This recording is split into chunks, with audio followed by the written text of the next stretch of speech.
perbincangan saya dengan Sahibul Samaha Datuk Mufti berkaitan SOP yang terbaru yang kita laksana 1 April ketika beliau menjelaskan tentang tidak ada lagi penjarakan fizikal ataupun disebut sembahyang dengan rapat soft. Tidak ada lagi dah penjarakan fizikal ketika solat berjemaah, solat Jumaat, solat jenazah dan solat-solat jamaah yang lain, qiyamul lail sebagainya.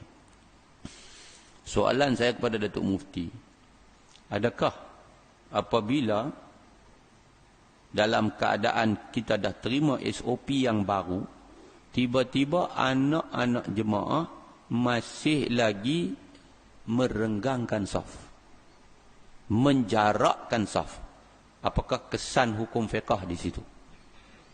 Jadi hukum fiqah di situ jelas Datuk Mufti, dia telah menjadi makruh.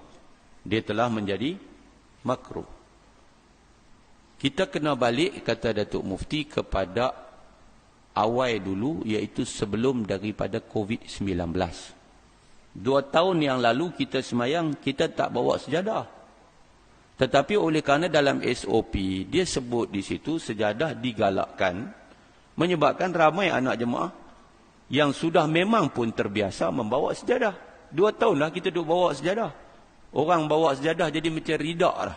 Kalau orang tu duduk biasa bawa ridak, dia nak bawa ridak. Tapi kalau orang tu duduk biasa bawa sejadah, dia rasa macam ada benda dia terlupa. Dia nanti nak bawa juga sejadah pergi masjid. 2 tahun lah.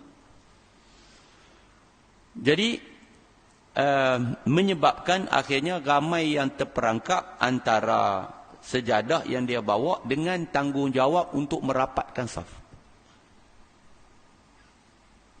Jadi tak sedang kita semayang, makruh. Kita buat satu perkara makruh apabila tidak rapat saf kita. Jadi saya nak minta kepada tuan-tuan hari ini, insya-Allah, walaupun tuan-tuan bawa sejadah tidak ada masalah, tetapi kita tak sah kira sejadah tu kita punya atau kawan kita punya. Yang penting adalah apa? Rapatkan saf. Macam mana rapatkan saf? Ada 2. Yang pertama disebut ilzaq, yang kedua disebut muhazah. Ilzaq itu apa? Ilzaq itu maksudnya, kalau ilzaq ni, lazaqah ni, lazaqatun tu gam. Ilzaq makna melekat. Bau kita bertemu bau kawan sebelah. Jadi kita tengok, oh ni tak rapat ni, kita sekejap bagi rapat. Maknanya, orang yang duduk di belakang tu imam, yang sebelah kanan dan kiri gerak masuk ke tengah. Rapatkan bau ke bau, kemudian orang belakang masuk ke depan untuk memenuhkan saf. Tuan-tuan, yang kedua muhazah. Muhazah itu maksudnya apa? Maksudnya tumit belakang di atas garisan saf belakang.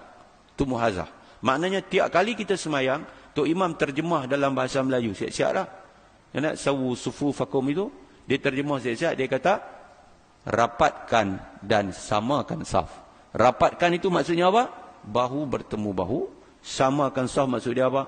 Tumit kaki belakang berada di atas garisan belakang saf dalam masjid. Garisan masjid ni, bukan atas kita punya sejadah. Yang tu pun hari tu banyak berlaku, dia berdiri di atas saf dia, atas sejadah dia. Dia tak berdiri di atas garisan saf masjid. Lihat tuan-tuan, saya nak maklum kat tuan-tuan, kalau tuan-tuan tak memenuhkan saf, satu renggang, kalau pandangan Ibnu Hajar, dia kata dosa besar orang yang merenggangkan saf tanpa ada keuzuran, maksudnya tanpa hajat. Hari tu ni ulil amri yang suruh kita renggang, tidak makruh. Tapi sekarang ulil amri suruh kita rapat, tiba-tiba kita renggang, jadi hukumnya makruh. Yang paling kita takut, saf tu memang tak penuh saja, boleh masuk seorang kita masuk. Contoh berlaku saf depan ni tiba-tiba hujung tak penuh, saf hujung depan tak penuh, maka kesan dia tuan-tuan, hak belakang ni semua tak dapat pahala saf. Sedangkan saf nombor 1 lebih banyak daripada nombor 2, nombor 2 lebih banyak nombor 3, 3 lebih banyak nombor 4. Tetapi oleh kerana kita telah membina saf baru, sedangkan saf depan tak penuh, menyebabkan orang belakang tak dapat pahala saf.